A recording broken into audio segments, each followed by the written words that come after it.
a series that provides book recommendations based on theme or title suggestions.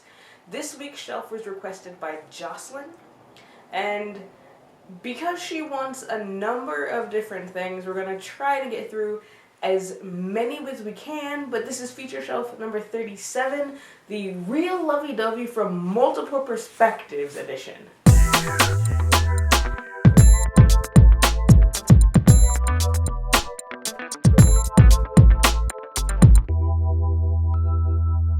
To be a little more specific, when I asked Joselyn what she wanted on this shelf, she said books with multiple narrators, real language that teenagers use, and something like The Future of Us by J. Asher and Carolyn Macular, or with gangs like Romeo and Julio by Sharon Draper, as well as including the Lovey-Dovey stuff. So I've got 5 books on the shelf this week that fit into as many of these categories as I could get them into, and man, did Joselyn make me work. We'll start with the books like Romeo and Julio. First, Perfect Chemistry by Simone Eccles. Like Romeo and Julio, Perfect Chemistry is a modern retelling of Shakespeare's Romeo and Juliet. It is told in alternating sections by Brittany and Alex. Brittany has a perfect life and a reputation to die for, and Alex is a gangbanger from the wrong side of town.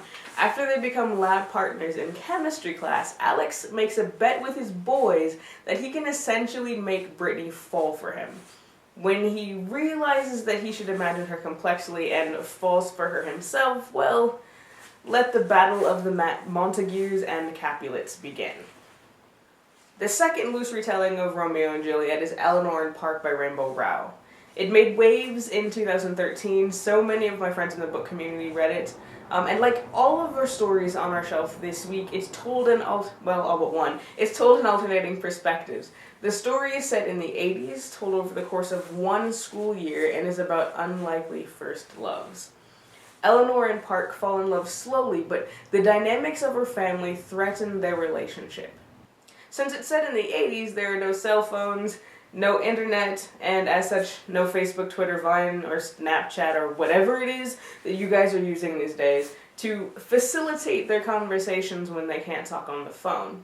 And when things come violent with one of the parents of the characters, Eleanor and Park's relationship might not be able to withstand it. Third on our shelf this week is Nick and Nora's Infinite Playlist by Rachel Cohen and David Levithan. You want a book where characters use real language? Here you go. Nick and Nora meet at a party, and the relationship begins when Nick asks Nora to be his girlfriend for 5 minutes so he can avoid his ex. From there, they traipse about New York on an epic first date in which they're searching for the next great band. Be forewarned, the book and the movie are different, and Nick and Nora don't spend the entire time searching for Fluffy. Which, if you've seen the movie, you know what that means. In Bruiser by Neil Shusterman, Tennyson isn't thrilled that his twin sister Bronte is dating Bruiser Rollins, a kid who keeps to himself, doesn't have many friends, and who everyone thinks is kind of a freak. Tennyson notices, though, that the more Bruiser's around, the better he gets at sports because he doesn't have the soreness that accompanies a tough workout. Told from 4 points of view, Tennyson, Bronte, Bruiser, whose real name is Brewster, and Brewster's younger brother, Corey. Bruiser is a story about the consequences of good fortune, among other things.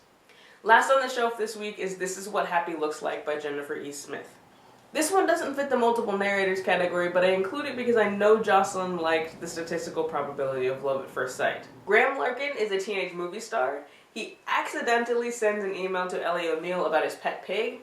This accidental email begins a back and forth that, from the book's description, has a "you've got mail" kind of feel to it. They don't actually know anything about each other, including their names. When Graham decides to shoot a movie in Ellie's town, he also decides that he wants to meet her.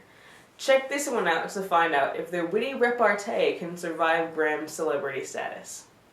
So that was 5 books you might enjoy if you like the lovey-dovey stuff, as Joselyn says, or multiple narrators, or the real language that teenagers use, or books that are like Romeo and Juliet or The Future of Us, and that was a mouthful. So, Perfect Chemistry, Eleanor and Park, Nick and Nora's Infinite Playlist, Bruiser, and This Is What Happy Looks Like. For the feature shelf archives and show notes, both video and podcast, or to request your very own feature shelf, check out thebooksupplier.com/featureshelf. You can also send me requests on Facebook or Twitter at The Book Supplier, or an email at thebooksupplier@gmail.com. I'm going to leave you there now, dear readers. Thanks for watching Feature Shelf number 37, The Real Lovey-Dovey from Multiple Perspectives edition. As always, I am The Supplier wishing you happy reading. Don't forget to be awesome.